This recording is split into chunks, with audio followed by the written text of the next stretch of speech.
Okay, Vice, ngayon ay re-election bid po natin at katanungan sir, kasi marami pong mga mugong po na balita na tatakbo kayo sa iba, tapos ngayon, for our last term, anong natutunan sir?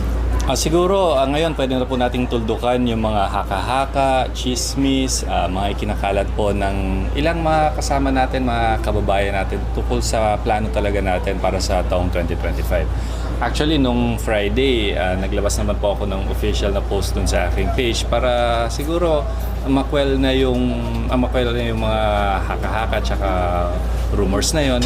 Pero at least ngayong araw po na to, alas 10 na umaga, ay officially po na tinanggap po ng Provincial Election Supervisor ng Lalawigan ng Pangasan, yung ating pong COC at CONA, para sa pagtakbo muli bilang vice-gobernador ng Lalawigan ng Pangasan para sa aking ikatlo at huling termino.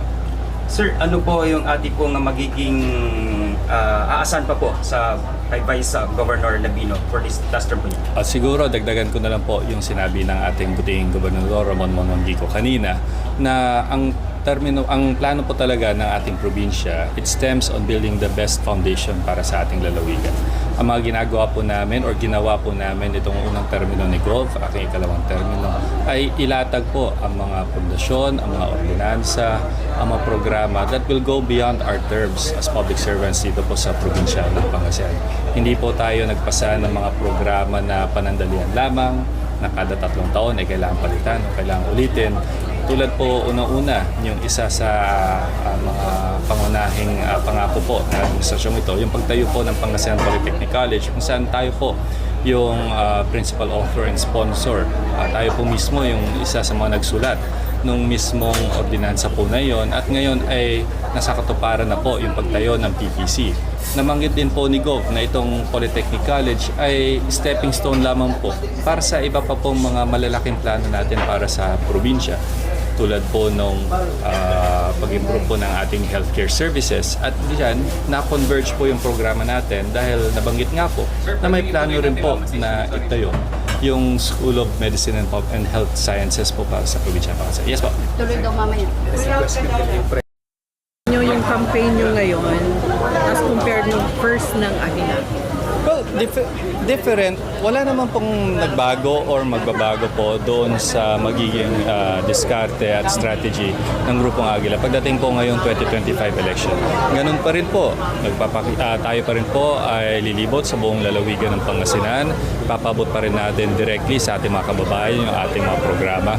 Siguro ang naging pagkakaiba lamang po, unlike noong 2022 kung saan mga kalahati lamang po yung kasama natin mga incumbent officials, ay ngayon ay masasabi natin is hindi lang majority pero halos lahat po ng local government units ay kasama po natin ang mga incumbent na officials.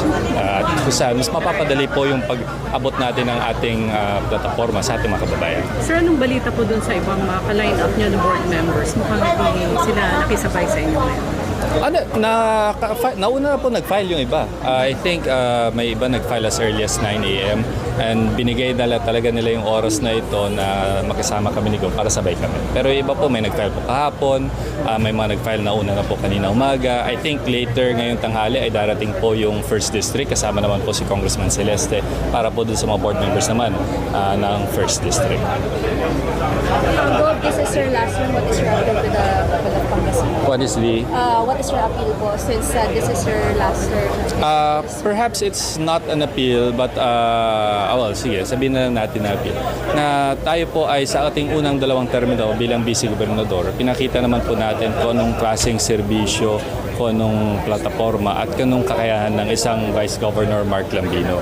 At ngayon po sa ating pangatlong paglaban para sa pangatlong termino natin ay apilahin natin na payagan nila tayo na mabuo yung ating mga plinano na programa na ito ay matapos at masimulan pa ang iba pa po natin pwedeng gawin ng mga programa para sa ibubuti ng lalawigan ng Pangasinan.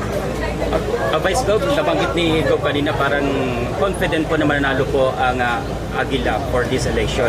Right now po ba may ganun po bang feeling po natin na makabalik po tayo sa kategory? Well, ang general na sentiment po ng grupo is we feel good. Mula sa 1st District hanggang sa 6th District, ang ganoon din po sa ating mga kasamahan ng mga local officials. So I think that's a good indicator kung ano po yung nararamdaman ng ating mga kababayan, ng ating mga kasama.